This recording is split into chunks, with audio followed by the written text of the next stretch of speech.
Ate Jabari. Yes.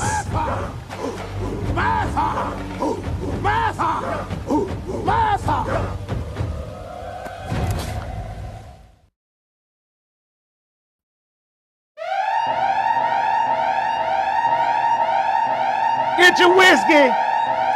We got another hot one. Get your whiskey. It is a time for us to talk a little noise. It's that time.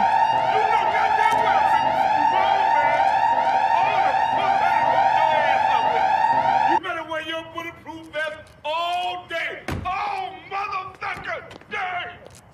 You too, you fat motherfucker! Pull up for me.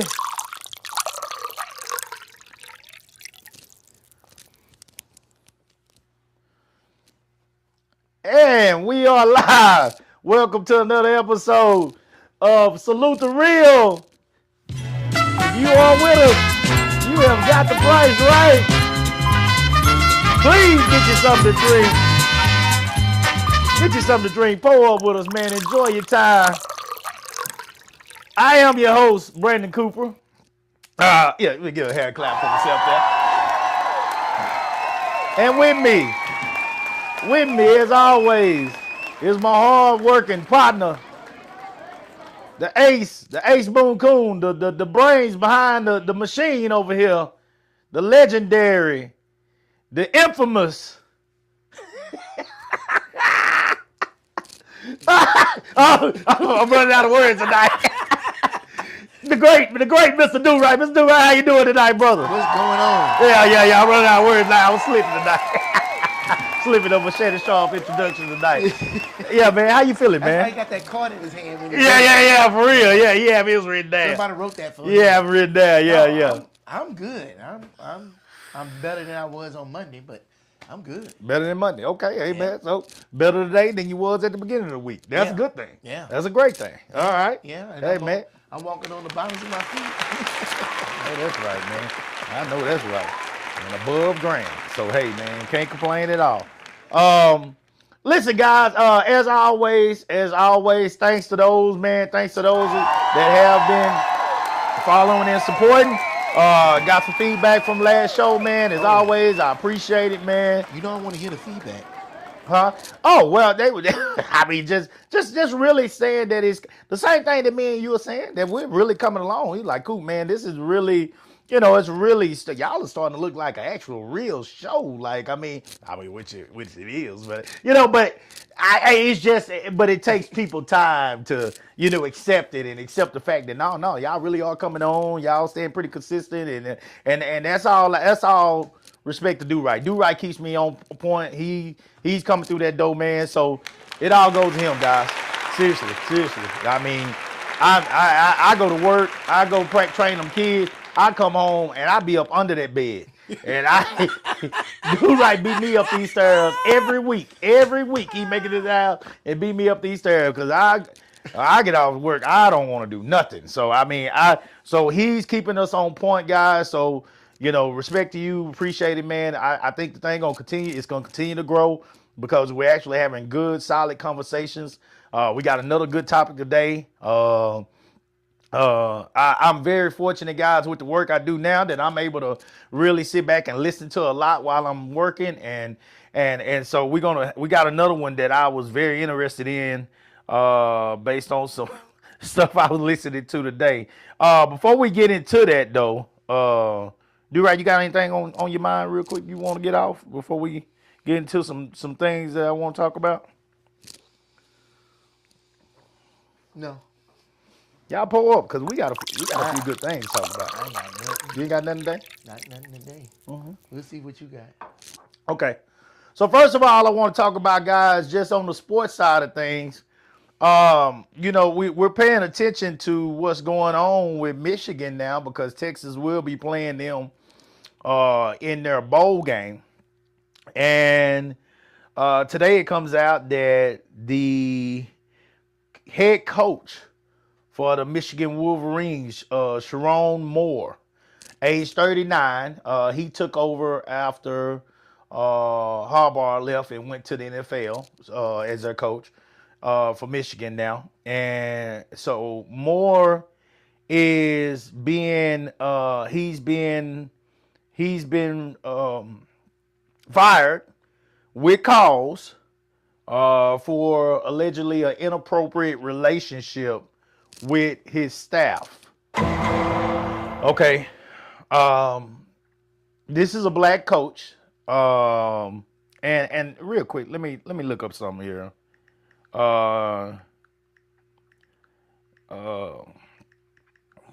And somebody can help me out with this. I mean, y'all can look it up if anybody want to text to me. I was really trying to look up real quick how many black coaches are in college football right now. How many black coaches in NCAA football? Head coaches. It's definitely -1 now. Yeah. Is Deion still a coach? Yes, he's a coach for Colorado Buffaloes. Still, okay. So right now, while black athletes make up nearly half of NCAA Division I football players, there are currently only 16 black head coaches in NCAA Division I schools. So this is not counting Division II, Division III, NAIA, JUCO, all those. Just in Division I football, there are only 16 head coaches. Now, here, real quick, let me look this up.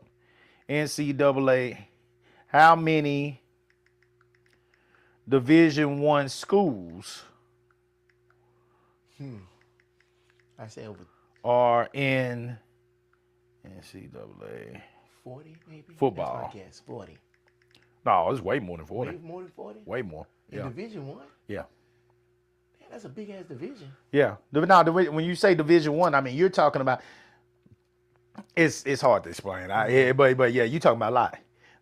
So some people might say, 16 coaches. That's not bad. Until you hear this. There are 365 to 366 total NCAA Division I, so D1 schools. But for football, they split into two main groups. The football subdivision, FBS, with 136 teams, the highest level for Big Bowl, CFP, and the football championship subdivision, FCS, with about 129 teams, each with its own championship. So roughly 265 plus D1 football teams play in these two major subdivisions, plus a few more in non-scholarship D1 football. So when you talk about that many teams, it's 365 to 366, regardless of what levels they play in, whether it's FBS or FCS, whatever. Regardless of what level, there's only 16 coaches in Division I football that are black. And what Moore just did is subtracted one. Guys, I want to make something clear to y'all when I bring, and then the reason that I'm bringing this up. When you as a black man get to a level of that status, you're not only representing for yourself anymore. You're representing for all of us. When I say that because, and some might disagree. Some might say that's not fair to put it on. Well, it don't matter what's fair. It's the truth. Because there are many out there, I promise you, when he took that position, because he was on Harbaugh's staff, the last coach. He was on that coach's staff. They actually went to the championship and all that kind of stuff and won a championship, college championship. So he was on his staff already. I think he was his offensive coordinator. So with that being said, he was upgraded to the head coach after Harbaugh was out for a little while, and then after he left, he was, they gave him that position. Okay, this is a 39-year-old black man with a powerful job like Michigan. The Michigan is one of the Big Ten's most prestigious schools when it comes to football. All kind of history there, all kind of NFL Hall of Famers have come from there. Like, it's a big time school. This is big time when you talk about that position that he was in. And for you to get in that position, and this is why I tell people a lot of times that I want to give black people the benefit of the doubt when they get in these positions. Because if they're thinking at all, they understand that you're holding a torch that not only is going to light your ass up if you fuck up, but you're also making sure that people, blacks after you, will not get this opportunity. Because what they're already saying, there's already big time donors in there that are already saying. We saw this when Charlie Strong took on the Texas Longhorn job. We saw this when Kevin Sumlin took on the Texas A&M job. There was a reporter from Texas, right here in Austin, that has been reporting on them forever. He went to A&M, and he's a reporter for here at in UT. Chip Brown. He was on 104.9 all the time back then at that time. And I mean, it was another one that went to Texas A&M. I don't know if Chip Brown went, but I know he's been reporting on all of them for a long time though. Point is, he said it straight up on the air. He said, look, and Chip Brown is probably a little bit older than me. He might be around your age. I'm telling your age, Durag. My bad. My bad. But just a little bit older than me. Just a tad bit. A couple of seconds. Okay? All right. Here we go. A couple of seconds. Okay. Chip Brown said that never in his lifetime would he have thought a black coach would have been at Texas A&M or Texas. This man is not old, guys. But based on the environments that he had been in, and you can question the environments, whatever, however you want to think based on that. Based on the environments he had been in, he said never in his lifetime would he have thought. And this was years ago, guys. This is when Charlie Strong and Kevin Sumlin was in there. So yeah, remember this years ago. Texas had a couple of coaches since Charlie Strong, And never in his lifetime, Texas A&M they had a couple of coaches since Sumlin too. Never in his lifetime would he have thought a black coach would have been at Texas A&M or Texas. That people speaks volumes at how difficult it is for us to get an opportunity like that already. So, what I'm saying is when we finally get those chances, I want to believe that we're putting somebody in there that understands the magnitude of this opportunity. And they understand that I can't fuck this up in a way that's going to embarrass this school, that's going to embarrass this institution, that's going to make black people look bad, make them say, we were right, we told you so. I can't do that because if I do, I'm possibly ruining this opportunity for those who will follow me in the future. Am I wrong for thinking that way? I don't think you're wrong for thinking that way. However, I think that, one, you don't know all the facts. And I think it's interesting that, because I think back to that, I think it was Boston Celtics coach got fired for inappropriate relationship. Yeah. And I also think of the female. I did say allegedly. Allegedly. Well, the prosecutor in Georgia that was doing the Trump trial, and she got caught up in a relationship thing. And with this coach you're talking about, we know he was the head coach and it was a staff member or something. But listen to what you're saying, and that he was part of the coaching staff and then moved up to head coach. Who's to say he didn't have this relationship with this person before he became head coach? So what, he's supposed to just kick her to the curb because now he's the head coach? We don't know. And see, you already know. But the moment she's on that staff, though, you can't do it. You already know the deck is already stacked against us. Of course. They're looking for any little thing. Of course. I mean, he could have just stepped on a piece of bubble gum and the same thing could have happened. True. I'm just saying, it's like, it's hard to get on them. I get it. I know what you're saying. Here's why what I you're believe saying. this one a little bit more. This is the difference, and I'm glad you brought that up because that's fair. But this is the difference between college and the NBA. First of all, the NBA gonna have more black coaches because NBA is just so full of black athletes that now turn around and come to the coaching ranks that, you know what I'm saying, it's so much more black when it comes to But it's funny because you said half of the teams have black athletes, and you said 365 something. So you coaches. think- When it comes to football, they're just totally different. They still feel like white coaches, it should be white coaches. They're putting white coaches over these institutions.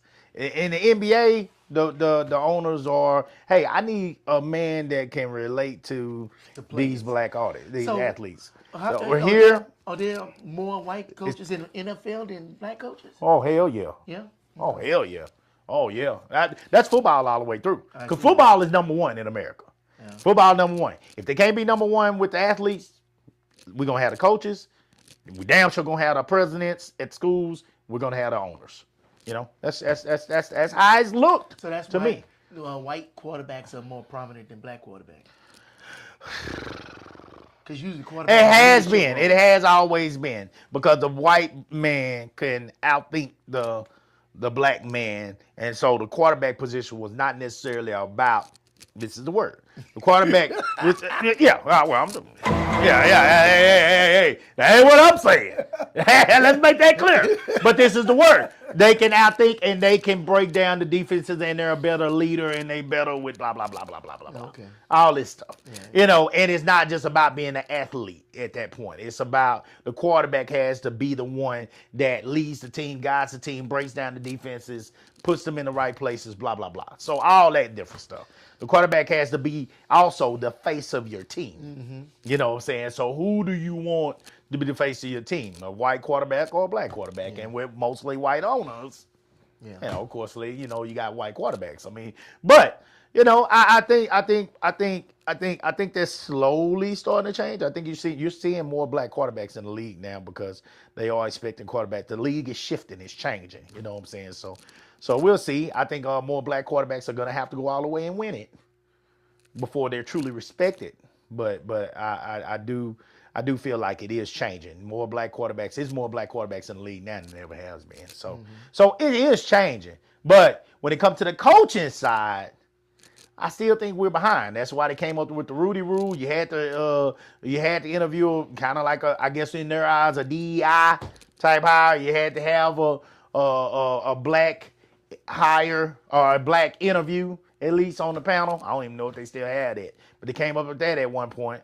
You know, you had to have a black interview on the panel because you know they weren't even giving these black coaches a chance, you know, to interview for head coaching jobs. You know what I'm saying? So it's been rough. And so here's the difference, though. Here's the difference. I'm glad you brought up, you know, the NBA and you know and the professionals basically, because the difference with college is, so Michigan now is taking a big hit. Big hit. All I've heard today is schools now going at their incoming class of freshmen now. That's going because these kids are now that the coach is fired, well, that staff that recruited these kids are fired. Michigan got some real good recruits coming in. 5-star, 4-star recruits coming in. People are picking at those recruits like vultures. And the moment that they fire this guy, it's got to be some airtight shit because they would not do this. This is detrimental to the incoming class of Michigan. Because, people are going to be picking at them now. These guys are going to open back up their commitments if they can, you know, and therefore they're going to say, no, we decommitting. You know, this ain't the coach. Whoever y'all bring in now, whoever y'all have take over now, that might not be the scheme that I was recruited on. So, or this might not be the NIL plan that I was recruited on. So I pledged myself to what this coach and his staff was telling me they were going to do with me. I don't know nothing about these people now that's going to be coaches. So it's doing this late in the game is brutal. And that's what they were saying. This is brutal to Michigan right now because they're going to lose recruits. They're going to lose recruits. I mean, people are picking at them. They're like buzzards. They smell dead meat. You know, it's time. So- you know, so Texas is even coming at some of them. They said it was a couple of them that Texas wanted that, you know, ended up choosing Michigan. And now they hoping that them boys open back up their recruitment. They waiting. They like sitting by the phones because if they do, you know, we coming at them. We trying to go get them. So Michigan probably falling on their sword to take care of the situation before the NCAA does. Well, they ain't got no choice. I mean, whoever this person is, it's something had to have come up to where they couldn't hide it. They couldn't hide it. They probably wanted to keep it under wraps if they could, but they can't hide it, at least for now. But they couldn't hide it. I mean, you know that something had to have come up to where they had to come out with this.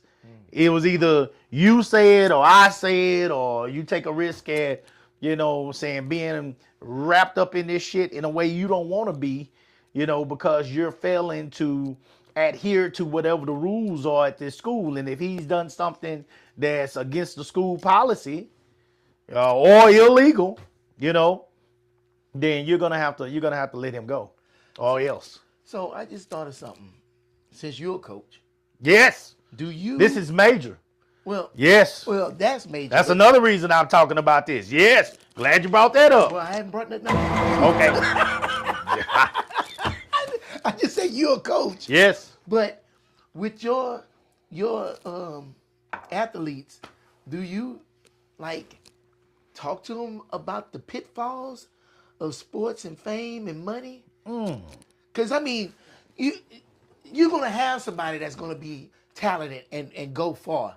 It seems like there's no training, there's no mentorship for these players, and it looks like the coaches too, that get in these positions. They get set up for all this fame and money and everything, and they seem to fall for the same damn traps. I think the main part that I talk to my kids. Good question. Good question. Good question. Good question. Take another drink here. Take your time. I think the main thing when talking to them about fame and all that, no. I think the main thing I talk to my kids about is just being. I talk. First of all, do I talk to them about life? Absolutely, yes. Too much, honestly. They probably get tired of it. Oh Lord, here come Coach Cooper. You know, but I talk to them that much about it because I'm scared. I'm scared. I'm scared. I fear every moment of those kids that we have been training and working with for all these years. That I look at like, don't get me wrong, it's not my child because I don't take care of this child every day, like feeding them and clothing them and shelter and all that kind of stuff. But when it comes to this part of their life, what they're doing out here on this track, when it comes to this part of their life, I am responsible. I am a significant part of their upbringing. I am a huge part of their village. So that I am a part. I'm like an uncle. So when I talk to them about life, the main thing that I talk about is life. What every college kid would have to worry about, or whatever, even if they don't decide to go to college, what every young adult is going to have to worry about. You know, I talk about the being safe. You know, as they're starting to go out and venture out more, they're starting to date, and they're starting to maybe get introduced to some type of alcohols or, you know, or anything like that, or drugs, you know, some of the things that's going to come into play if they decide to go somewhere and have a drink, even if it's a soda or water, not just alcohol, soda, water, whatever. You know, one of the main things that we taught, all my coaches have mentioned out there is not putting your drink down somewhere and going to the restroom. Don't trust nobody. Don't trust your friends. Your fucking friends will set you up, you know. They will set you. Anybody will set you up. They will drug you. They will do things to you. There are people out there, guys, that do not accept no for an answer. So me having a very female heavy team for years, I have been on these females just about protecting themselves. And I mean, I'm going to fail here and there. I mean, there's going to be mistakes no matter how much we talk to them. It's already been proven, you know. And all I can do is pray for them and be here for them if they ever come to me, you know. But I just, the main thing is I want them to protect themselves. I don't care what they do when they leave us, guys. I would love to see them all in this great world. I would love to see them all go to college, run track, play football, whatever they do, graduate, come out, make good money, have great families, and turn around and bring their kids back to us. I would love to see that shit. I mean, that's the feel good story. But the feel good story is not always reality. So, with that being said, I talking about fame, nah. I more so talk about life. Well, not so much talk about fame, but if you find yourself in that position, they throwing money at you, they throwing the cameras in your face, and then all that tail is sitting up there waiting on the sidelines. The easy thing to do, and this is what I tell them. This is what people didn't remind me enough of. And when they say, well, you was taught that, Coop, you grew up learning that. Yes, I did grow up learning that. But in the same way I grew up learning that, you grow up going to church every week. Yet we sin every day. So it's a constant reminder needed. And the main thing I try to remind them of is in an easy way. This is the easy way. If you wouldn't do it if your mama was standing here. Think about it. Just think about it. That's the best way I can do it. That's what, if your mom or your granny or whoever you love the most, if they were standing here, would you do what you about to do right now? And I know there are some things that, of course, you're never going to do in front of your mom or your granny, even if you're 45 years old and married, when we talk about having sex and all that. But I'm talking about something that is going to get you into a bad situation. Something that you shouldn't be not doing, you shouldn't be doing right now. And the best way to do it, like, if I would have been constantly reminded of that, if I would have been listening to that, you got that little angel on your shoulder. You always got, if you've been trained right, you always got that little angel that's telling you, man, this probably ain't a good idea right here. If you've been trained right, you got, when people out, when a opportunity comes up that you looking at like, this might not be that smart. That's that good in you. That's been instilled in you, to not do that. When your mind get to thinking, it might not be smart right here. That's that. And maybe if I would have had that person that I could talk to, more, that was a little bit closer to my age, I'm talking about when I'm talking like a father. It was certain things I just was not going to go to my granddad about, But maybe if I would have had that person, maybe I could have talked to him and he could have taught me out of some of the shit I did. Because I tell y'all all the time, now I'm on borrowed time. I'm serious. I'm not joking with y'all. I'm on borrowed time. I'm so blessed to be here. That's why I don't complain about life. I do not complain about life. If you see me bitching probably about mostly what's happening to somebody else. You don't see me bitching about shit that happened to me. The only time y'all really seen me truly bitching about shit that was happening to me is the fact that people wouldn't let me pay for goddamn fields and shit when I'm doing something good. I couldn't understand that. Now I got a need to make sense. And I couldn't understand why you don't let me pay for a goddamn field. I don't understand that shit, So yeah, I was bitching about that. I was tripping like a motherfucker about that. And I rolled their asses all the way out of there. Because I knew that it was bullshit. I rolled them all the way out of there. If I do right, you do right. So I tell y'all all the time, I'm good. I don't bother people. Don't fuck with me. Just don't fuck with me. Now see, if I'm doing right and you messing with me, now you got a problem. Now you got a problem. And I was doing right. I'm out here training kids. I'm out here hosting meets. I'm out here trying to make sure that I don't have to keep begging people for money on the internet to run our organization. I'm trying to figure out how to run the shit my goddamn self by investing in it with our money and then turn around and flipping that to make money. The same shit you saw drug dealers doing when we were growing up. But I'm doing it legally. Out here with kid events to run a kid organization. Yeah, I had to get that out. Shit. That's the kind of shit that pisses me off. That's when you see me. Other than that, man, you don't see me complaining, man. You don't see me complaining about life, man. I don't, man, because I don't gotta go to work. I get a chance to go to work. I don't gotta make a living. I get a chance to make a living. I don't got to take care of my family. I get a chance to take care of family. It's all in how you look at it. And that's where I say you can choose to be happy. I can choose to be happy.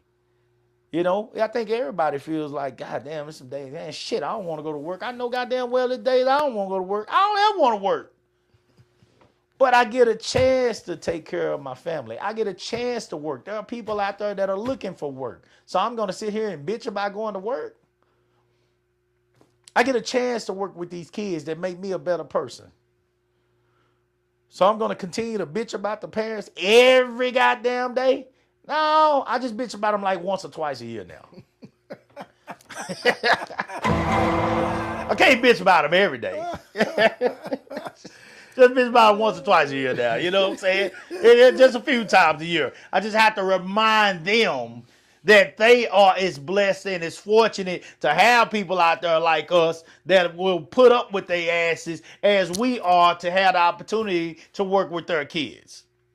I have to remind them of that because they're truly fortunate to have people like us as well. People out there, people that will literally take their asses out there and walk their big asses up and down that field, shooting that goddamn gun from sun up to sundown like my ass. You know, so they kids can have opportunities. And ask me how much I'm getting paid for that. I don't give a fuck what I'm getting paid. It ain't worth it. It ain't worth it if you was looking at it for money. Is it worth it for me? Yes, because to do that for those kids is a blessing. It's a blessing. But whatever I get paid to do that at anybody's track meet is trash. Trash. It's trash. It's trash. I done burnt my goddamn arm all up with all that dust, that gunpowder, that little orange thing that we put on, that sleeve we put on. That sleeve ain't stopping shit. My sleeve got holes all up and down that thing. My sleeve look like it been shot by one of them goddamn buckshots with all them little, man, shit. I got burnt all up and down my goddamn arm. But it's all good. Wait, is that what that's from? Huh? Is that what that's from? This right here? Yeah. No, that is a burn, but that was a burn from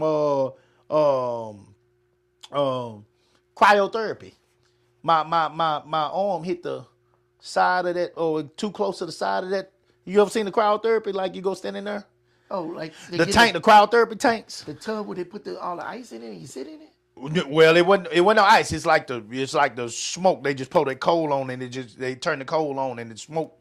The coal started coming from the sides of the walls. Oh, but I was big in one of those tanks and I guess I was too close to the sides and it burnt my arm. Oh shit. Yeah, it burnt my arm. Yeah. Oh yeah, we took care of it. Yeah, we took care of it. We still taking care of that actually. That happened a long time ago too. Yeah, but my arm is permanently fucked up. It is what it is. Track shit. Doing this with my kids.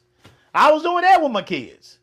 You don't know what all we go through for these kids. And so when you was bringing up me coaching, the first thing that came to my mind is the importance of not fucking this up behind what we're assuming.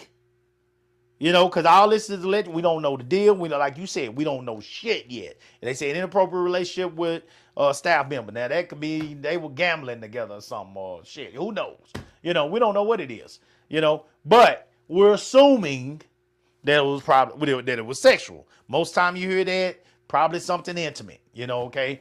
All right. So with that being said, something that I am extremely proud of, and I know some of y'all gonna say, "Well, Coop, you can't pat yourself on the back for that. I mean, shit, you're a married man." Okay, but how many times have we heard coaches letting kids be on teams with these clubs and, you know, he gonna start because mama done walked out there and mama is stacked. Mama stacked. Mama done put a little, hold on. Oh, I got something to play for this. Hold on. Listen. I already know what it is.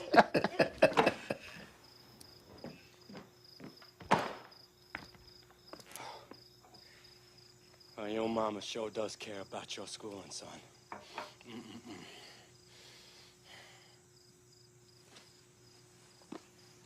You don't say much, do you?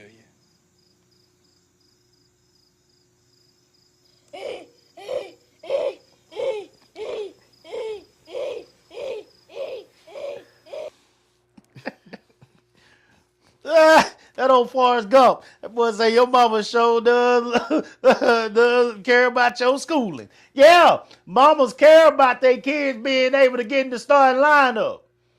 So they willing to do what Forrest Gump mama did. They willing to let that principal come over there, or in this case, that coach come over there and jump up and down on her and go knee deep. They willing to let that coach drop that hammer.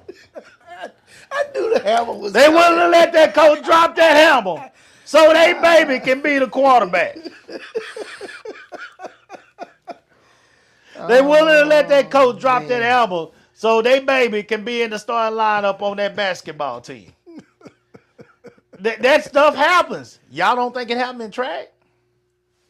You know, little extra attention, little extra coaching for my kid. Well, cool. Track is a 1-on-1 sport. The kid gonna play. True enough. He gonna get the run. He gonna get the throw. He gonna get the jump. Whatever. But you don't think that, you know what I'm saying, mama would love to chunk a little bit of that thing so them registration fees be paid for? If you don't think that shit is happening, well, you know, hey, whatever. But here's what I can tell you. Ain't now one of them seen this hammer. Ain't now one of them.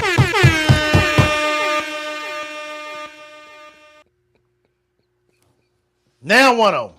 Not a now. Now one of them. And I can say it with confidence and pride. Because it is more important than that. It's bigger than that. And I can't put it in jeopardy behind a piece of ass. But too bad that coach didn't say that. Well, we don't know yet. Like you said, let's be fair. Be fair. We do know that. He got fired with an inappropriate relationship. He did not think like you thought. And so the whole point I'm trying to make is that even from my level, it's important, guys, because you can say what you want about it. Here's what Coop can brag now. Here's where Coop can get a tad bit cocky. Ain't gonna get a tad bit cocky. Hear me out when I say this. You can question my coaching all day long. I know I got a good program. I know I got a good system. Whether you believe in it or not is up to you. I don't give a damn, you know. But I know that if my kids stick out my system, I know goddamn well they're gonna be they're going to be and if they participated in it like I want them to, you know, and they parents hang in here, they are going to be lined up to get a scholarship. It's straight up. Ain't no discussion about it. You know, especially if I get them young and raise them up, there's no debate about that. Now, whether it's D1, D2, D3, NAIA, JUCO, that's on them. That's on the level of pedigree that they had coming to me, okay? And the level of work that they're willing to do and how much effort they're willing to put in. That's on them. But I promise you, Coop is going to come out there and Coop is going to put together a system that's going to prepare that kid to do the best that they can based on what I feel is important for them after sitting down and discussing with them what their goals are. I promise you that. That's a promise. But here's the part where I can brag. So the coaching, that's up to y'all. Y'all can debate and discuss whether you feel like my coaching is good enough. But here's the part where I can brag. Me and my wife and the people that have helped us along the way gave $1 here, gave $1 there. There have been people from home. There have been people from college. There have been people that I've met on the internet. I've met friends on the internet that have just fell in love with the person that I am because I say my country ass, say what the hell is on my mind, but they can see past the bullshit and know that I love them goddamn kids and I'm giving everything I got. They can see past that. And with that being said, because of those few people, because of those friends, because of those family, because of the people that I've met, and because of me and my wife being willing to give everything that we got to it, we have built one of the biggest and best meets in the country. I'm not talking about just a youth meet. When you get past Junior Olympics, you're talking about one of the biggest meets in the country, period. High school, college, professional, it don't matter. This is one of the biggest meets in the country. It's probably top 5. For sure. For sure. It's one of the biggest meets in the country. And if it's one of the biggest meets in the U.S., then you can say it's one of the biggest meets in the world. There ain't too many meets out there, guys, that got 2,700 plus kids. Promise you that. Athletes. There ain't too many meets out there that got that. On any level. You see? See what I'm thinking about? We don't even think about it like that. But we have built one of the biggest events in the world when it comes to track and field.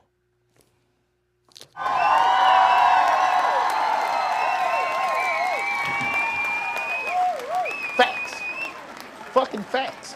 And you think I'm gonna ruin that behind a piece of ass? Shit. A bullshit? A bullshit? A bullshit? A bullshit? It's rare that anybody in the world ever get to say they the best at anything. And right now, what I can say is that we're one of the best when it comes to youth track and field events. Hands down. There ain't too many people that can fuck with us. If they could, they would. If they could, they would have done it already. Coop getting real cocky this goddamn year because I know what we're doing. I know what we're doing. And I know what we're doing with the funds that we're making. We turn around and give it back. I already told Do-Right when his project come out. Because his project, he's investing in us and what we're doing. So you think I ain't gonna turn around and invest in him? I already told him. No, I'm all about helping mine. But see, this is my thing. Ask others, are they willing to do that? And ask others, are they keeping it in mind, like we're saying about Coach Moore today? Are you keeping in mind that there are people coming behind you?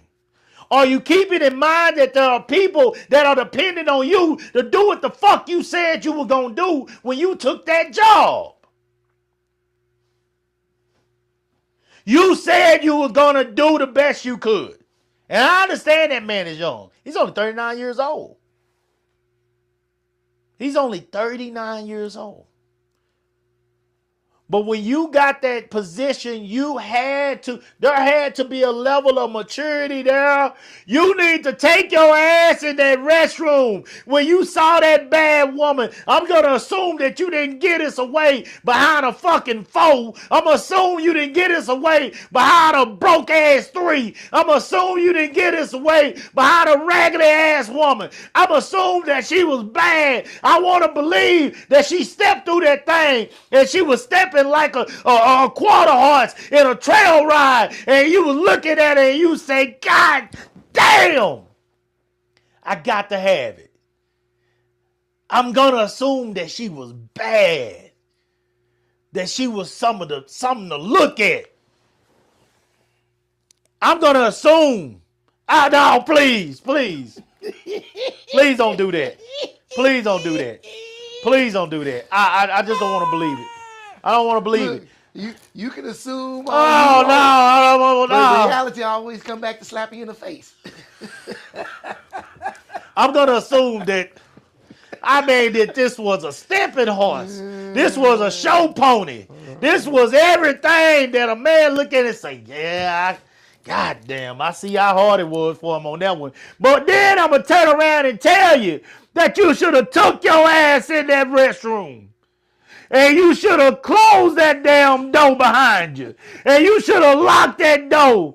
And you should have took your hand nettle. You should have took hand nettle and closed your eyes. And imagine that stepping horse. Imagine that pony bent over that toilet. And you give your hand every bit of everything that you had to get that shit out. Rub it out. Rub it out. You didn't have to be with her. Don't jeopardize the bag. God damn. Speaking of jeopardizing the bag, Don't jeopardize the bag. your next topic. Man, shit, fuck it. We just went too long. We gotta talk about the next topic next time. We don't went too long. Now we might well finish this shit out. This is real.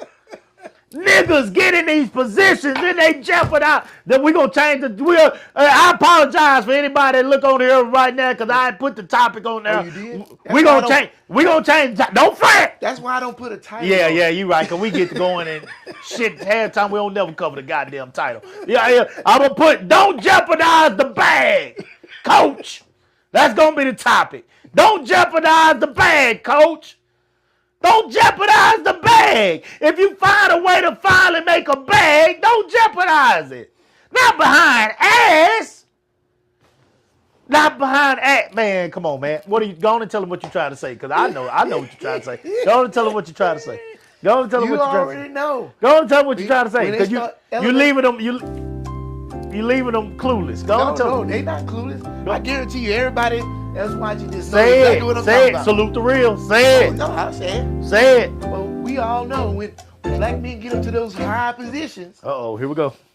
they don't reach back and grab that lovely black lady's hand and bring her up forward with them. No. They reach over to the side and get that little white hand. Every single time. Well, I not will- every. I don't want to say that. That's not true. Not every single time, but the goddamn majority of the time. And they'll risk it all Oh, man. for what's his name? What's old boy name? Those snow bunnies.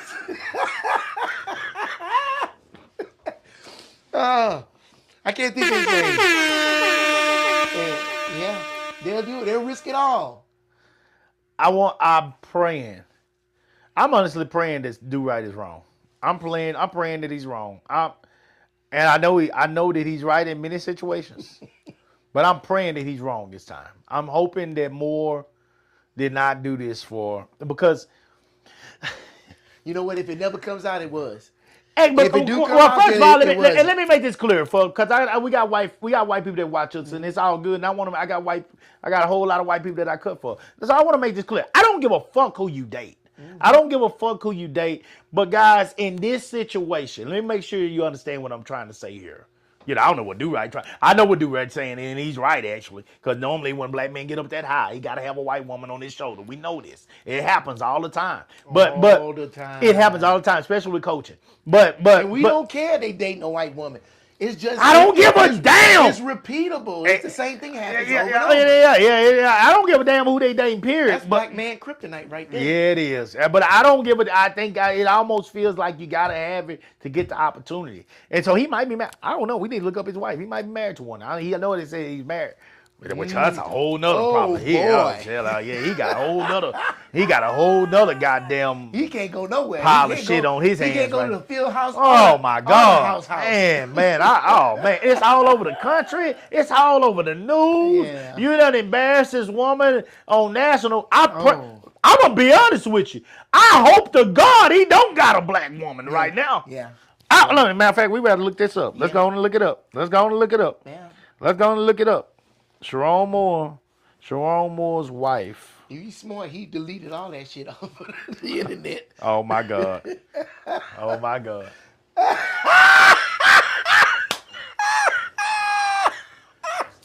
Boy, we should have been playing some money.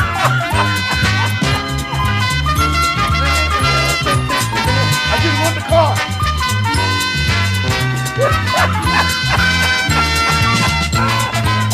Oh my Well, that answers that question. If he was already married to one, goodness.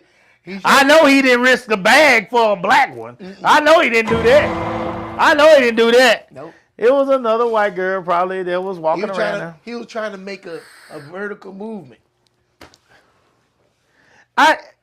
Hey, Upgrade. that's a show in itself. Oh, I know.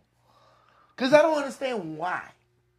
I don't understand why that when you're down and out, you can be with a black woman all day long.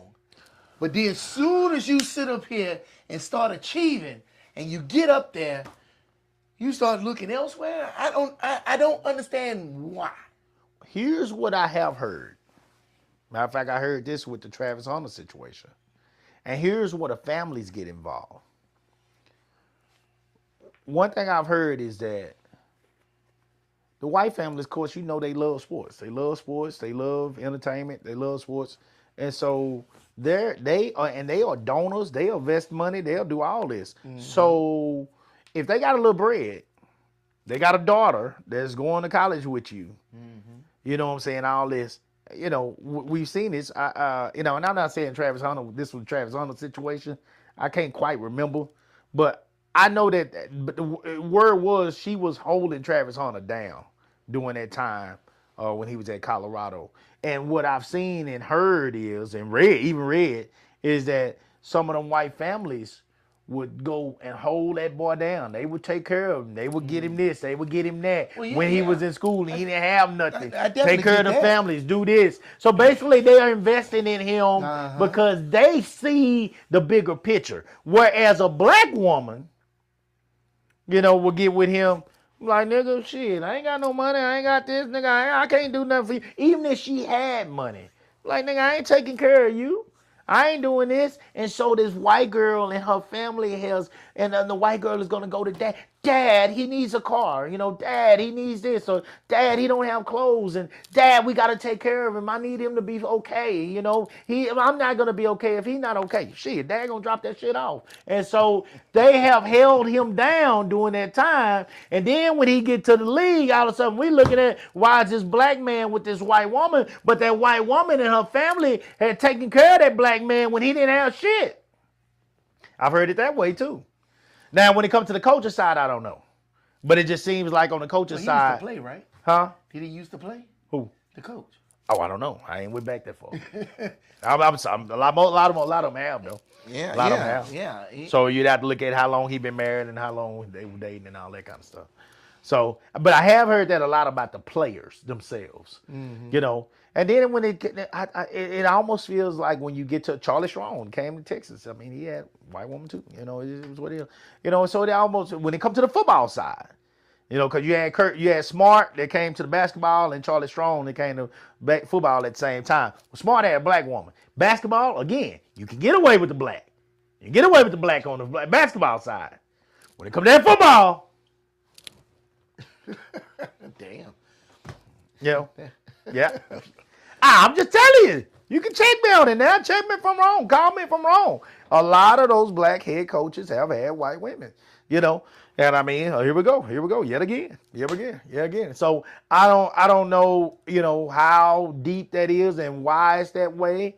It almost feel like you got to have one on your shoulder to get that opportunity. To get to that next level, you got to have that. So we got DEI. What is that called? What is that called? WM. I don't know. WMU. What?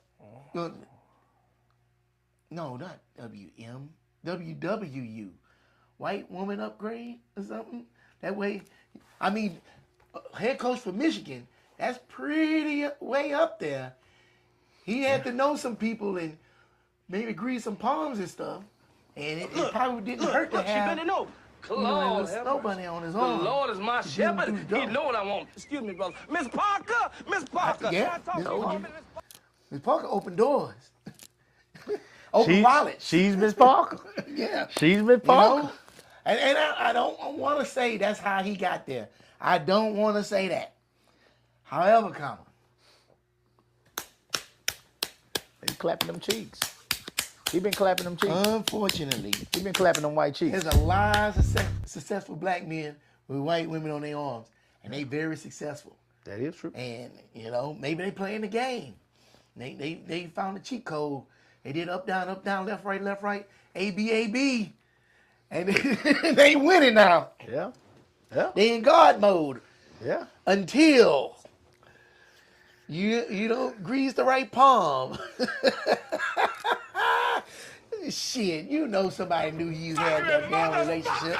Somebody knew. You know goddamn And well, then, baby. you know, Wrong, man. he didn't do right. All the Maybe fuck better hook he your ass was up with. a little too You better loud. wear He your was a little bulletproof too vest all rambunctious. day. He maybe want to do too much of his own Motherfucker, thing. day.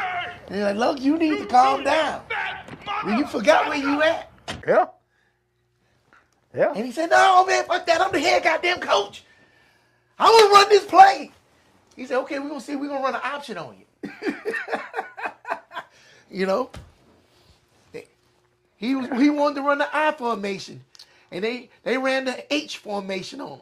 Where it is, that's what Diddy did. Diddy forgot who put him in position to be successful. Have you seen that documentary yet? Oh, shit. Man, I tell you what.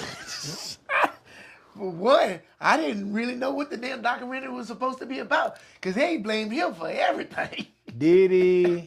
Everything they blamed him. From them kids getting crushed. Well, they didn't blame him for it. Shit. Well, Shit. I mean, it was his event, but it got too big. Yeah. Actually, that helped him. Well, it said it helped him. He got more exposed. He was more popular at that point and talked about it. And than the way ever they before. talked about it made it seem like, oh my God, and he got fucking more popular from it. He got I'm more like, popular. He got more popular because they were like, this man can create an event that got so many people in it. So many people want to come to his event that literally it's a goddamn free fall trying to get through the door, and the event was just at a bad place. It was at a place with one in and out, and you Travis know. Scott is Travis Scott, Diddy- same thing. Diddy, And 9 died at that one too. yeah, They the was like, same way. Yeah, they was The like same way. Ain't that something that 9 died at that one, kind of like Diddy's situation. So, you know, but I think what they're trying to tell us with some of these scenarios, Diddy is another one, is that do not forget, no matter how. You know, because I'm even on a much lower scale. I'm even bragging and very proud of what we've created. But there are people that have helped us along the way and allowed for us to do this, and that's why I make sure I always say, you know, man, because of these people. You know, I remember I still can't even get a feel without a fight. You know, we're not too far removed from that. So, and I understand that wouldn't even be happening if I didn't have some good people in my corner helping me out. So the money don't matter. The money don't matter. It don't matter that you got the money to pay for this or pay for that. It don't matter that you got the greatest music in the world. It don't matter that Diddy had great artists and he had this and he had that. It don't matter that he was having a success. If these people did not want to give him that chance, they didn't have to give him that chance when it came to that liquor, when it came to the Ciroc, when it came to just everything, the Sean John, when it came to everything that he's come up with, everything that helped him, you know, doing the band, doing the girl group with the band, and then there was what was the girl group? Danny the Kane, doing after 26, what is it, after 26, after 27, whatever that the other group was, you know, and all the different groups that he had, you know, just everything that he had. Those were TV shows. They didn't have to give him that chance. But these people gave him that chance. So because they saw the opportunity to make money, but also, hey, they didn't have to work with Diddy. They could have worked with somebody else. They could have did with somebody else. These people gave you this chance. And when you forget who the fuck gave you this chance, when you forget, you know what I'm saying, that you didn't create all this on your own,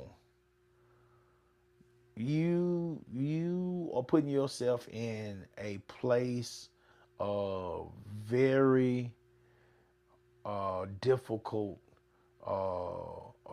surroundings, meaning all these people are now going to turn against you. They're all going to turn against you. They're all coming against you. Those folks with that Ciroc, they turned against his motherfucking ass. They turned against his ass. And they said, we'll show your ass. We'll show you. I mean, they always do that. Kanye. As soon as Kanye went out, Adidas, poof. Everything, poof. Just going up in smoke. Quick and fast and They early. took tons of money from that dude, man. Yeah.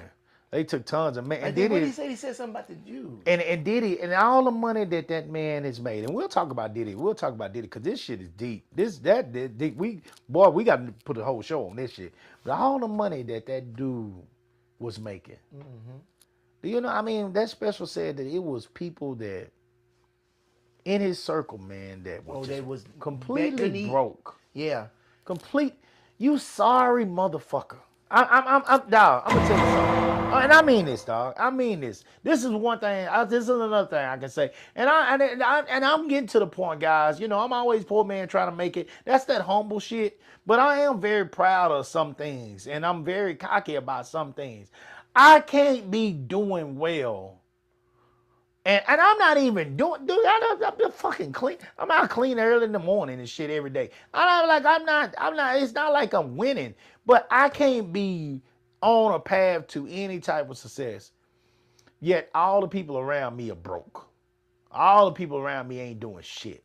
If they got a vision and it's a way that I can help them, you know, with their vision as well, I want to help them.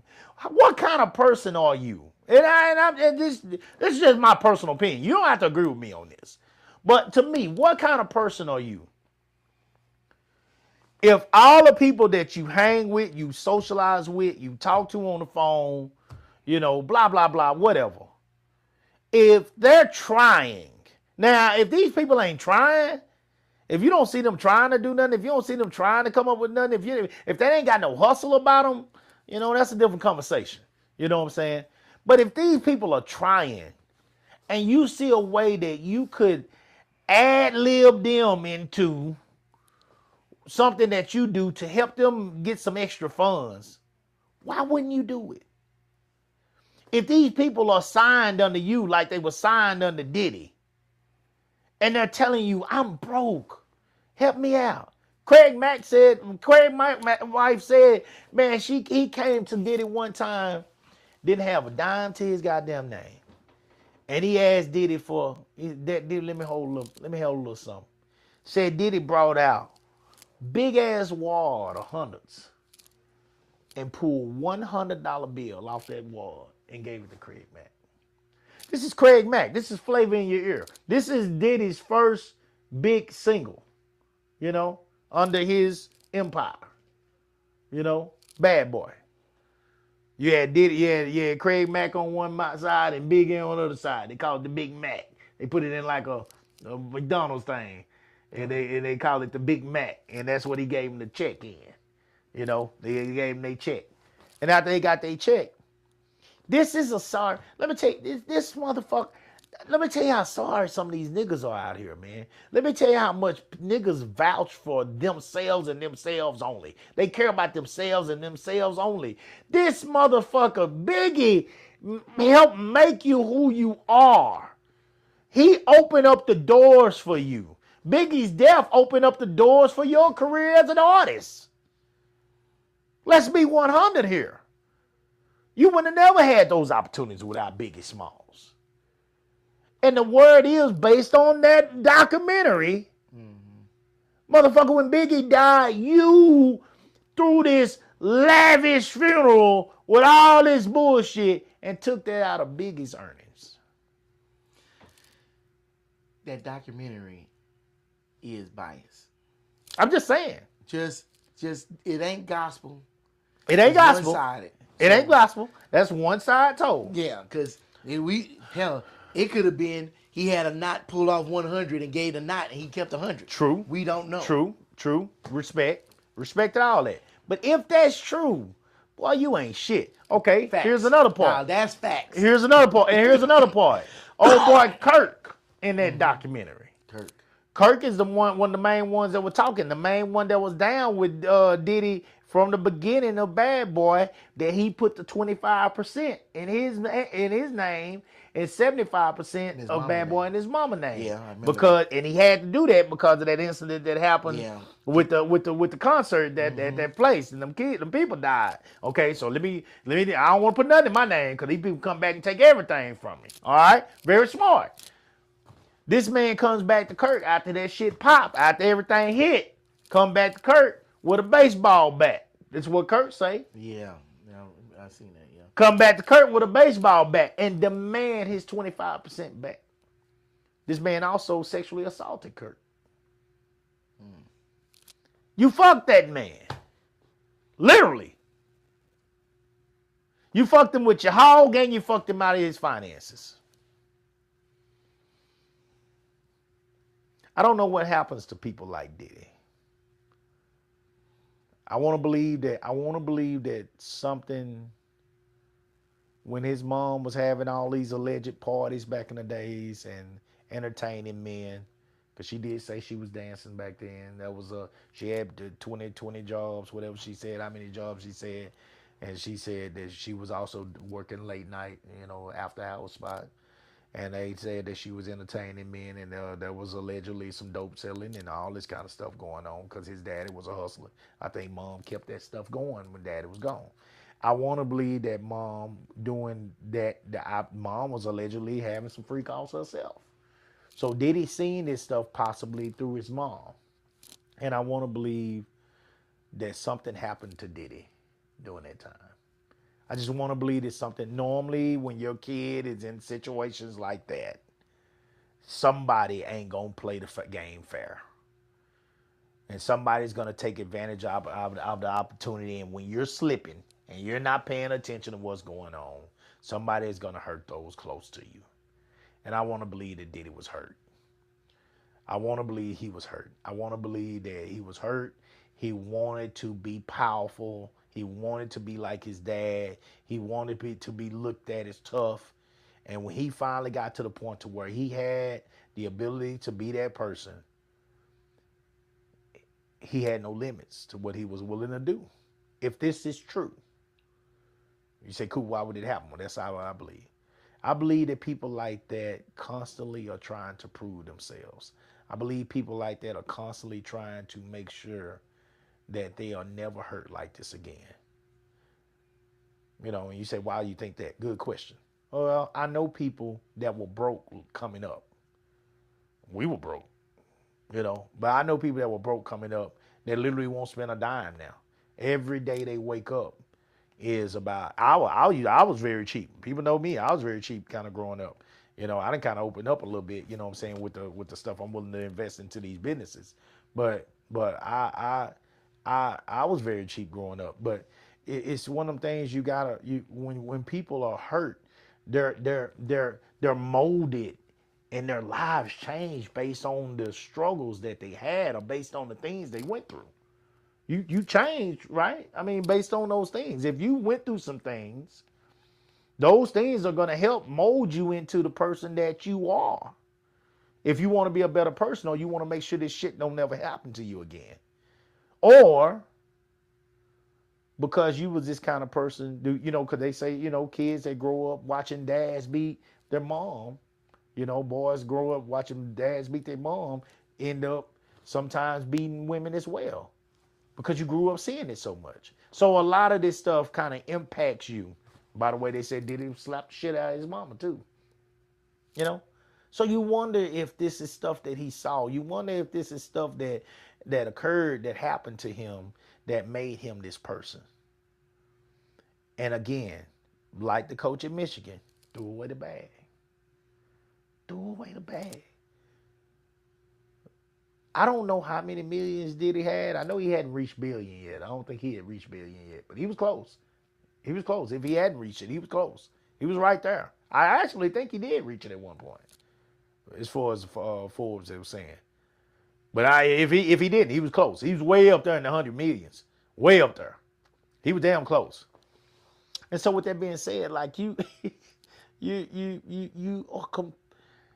your life got so twisted behind drugs and your desires to control and be in power that you're willing to risk the entire bag. Everything that you have, everything that you would have left your kids, everything that you have built, all of the trust funds and the grandkids and the great grandkids that could build off the momentum that you have created, this wealth that you have created, all these people that could have built off that. The stuff that we talk about that we see a lot of white people come up with all the time. This Michigan coach, you're coaching for Michigan. You had the opportunity to build something, man, where your family never has to worry again. your kids will never have to worry. Your grandkids will already have money waiting for them. And black coaches will be able to come behind you and have an opportunity to do something that's a dream for us. It's not a given, it's a dream.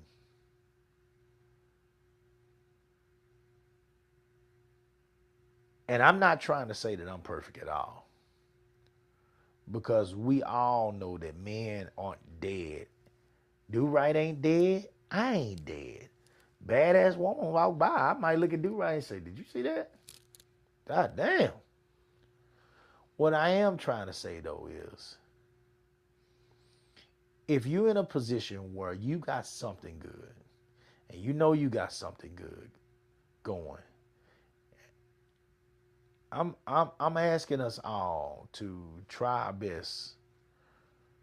I'm not telling you what to do, but I'm asking us all to try our best to look at the situation, look at the picture in its totality, and say, at the age I'm at now,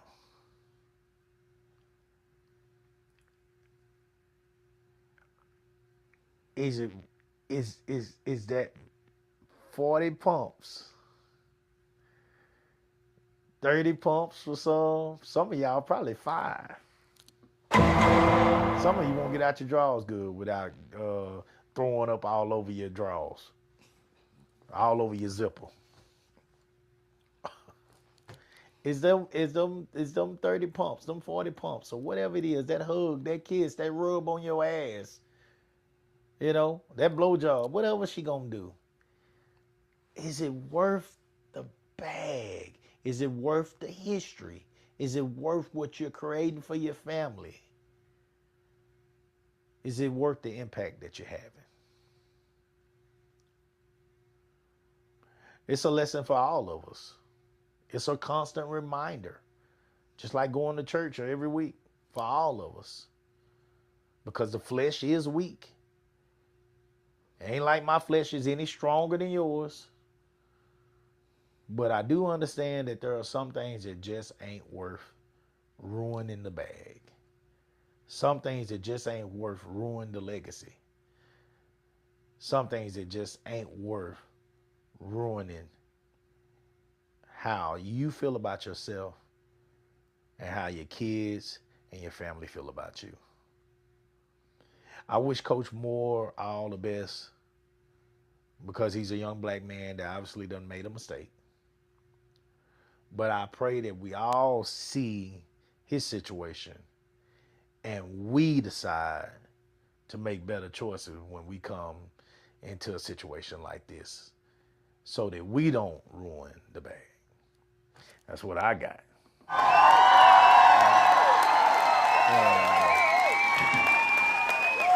It's my turn, huh? Yeah, you do that. I ain't got no great speech today.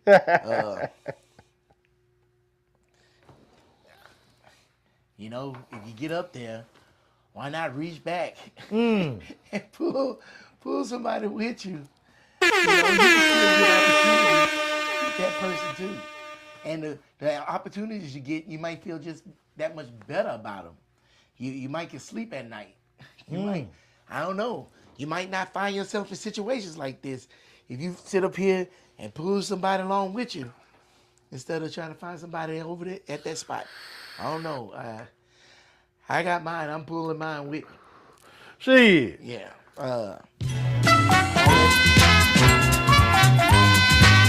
ain't got to worry about me. If I make it, you know who's going to be on my arm. Day one. Shit. That's all right. Yeah. No, that's not working. Your day one. Day one. Day one. But man, parents, talk to your kids. You see they got that potential. They excelling like that. Man, it's funny. We teach kids science and math and everything else, but we don't teach them life. Yeah. You sit them out there in that world, and they start throwing that money at them. We don't teach them what to do with that money, because we was never taught what to do with that money. Man, you try to figure something out and give them kids some kind of, give them some kind of knowledge. I hate that damn camera. Teach them something. Find them a mentor. Why not have some of these players that's been there, done that, come back? They all want to open camps to make kids strong and teach them how to play the game. Won't you open up a mentorship and teach them about the game and that they're going to face? It's funny. They'll teach you when they go to the schools and stuff, they'll give them media training, and they great in front of that camera when they win the game. But as soon as the cameras are off and they walk off the field, they ain't good with the cheerleader. I don't know. It's just, it makes no sense. Or they get all that money and throw it away, and then they blow their knee and ain't got two nickels to rub together. You know? I don't get it. It makes no sense to me. But we see it happen over and over and over again. But I haven't seen nobody step up and say, you know what, I'm going to start a program so I can start teaching these kids what not to do. And I got the best trainer because it's me. I don't see that. But you see training camps all over the place. So that's why I asked you the question. It's like, man, are you incorporating some of that? Because I think that's just as important as the other one, because you get in these spots and you got this chiseled body and you got this physique and you got these skills and stuff. But the one thing that's lacking, the one muscle that needs to be the strongest is this one. Yeah. And it's not. They don't even get the same amount of training. Yeah. So I don't know. And then that player grows up with these mindsets. They grow up with, like Diddy, with this what is it? It's a complex. Superiority complex. You know, everybody got to come to you. You the man, ain't shit moving if you ain't the one saying it to move. You know, everybody come to you. Oh, you the greatest. You the greatest. Man, there ain't nobody better than you. Your head this big, but you ain't got no brain in it. And then you get older. Now you the coach. And you ain't passing nothing along. I can't say that about Dion. I remember I saw a documentary or something, and Dion was trying to give them that training. Yeah. Yeah, he had the group of boys out there. Mm-hmm. Yeah. Yeah, he had his group that he's coaching up at Wake Forest. Because me and you may not get to that guy, but I guarantee you Dion or Emmitt Smith Yeah. or shit, Shannon Sharp can sit up here and give a class to some of these guys, and I guarantee they'll listen to him. He just fucked up the bag rawly. Shannon don't get to give no class, man, in my opinion. No, he should give a class, because he could give a class on how to fuck up the bag. He probably still doing it. Yes! That's who you need to learn from. You know what? People always say, oh, I want to go to somebody that's successful and learn how they did it. Hell, no motherfuckers. Oh, you can learn what not to do too. Yeah. Most of the time, they don't even know how they made it. They Yeah. got lucky. Yeah. Right place, right time.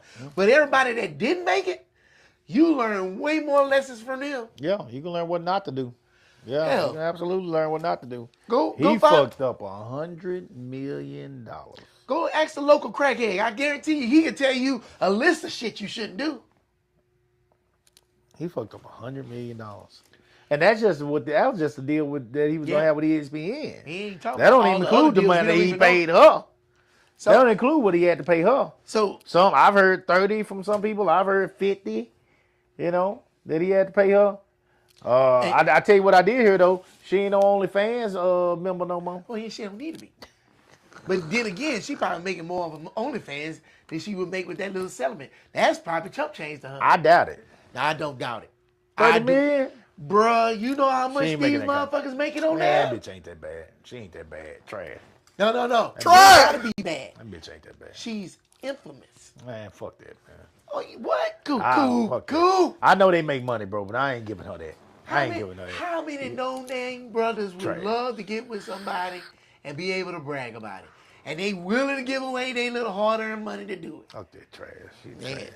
Just because you won't, Fuck that bitch. don't mean there ain't 20 dudes that will. I wouldn't jack off to that bitch. I know you won't. I wouldn't jack off to that bitch. Hey, shit. You remember the Catch Me Outside little chick that was on Dr. Phil? You remember her? Little white girl? Yeah, Catch Me Outside? Yeah. Soon as she turned 18, she got on OnlyFans, became a millionaire overnight. Millionaire. Millionaire overnight. Not because she fine or anything. Because she's infamous. Trash. That's the world we live in. That's the world we live in. That was trailer park trash. She was trailer park trash. And she ain't living in nobody's trailer park no Sure more. ain't. She probably owned a couple of trailer parks. I bet she is now. Well, in a trailer park, I don't know. I don't think so. We need to she's look still, up. She's still young. She's still in her 20s. We need to look up.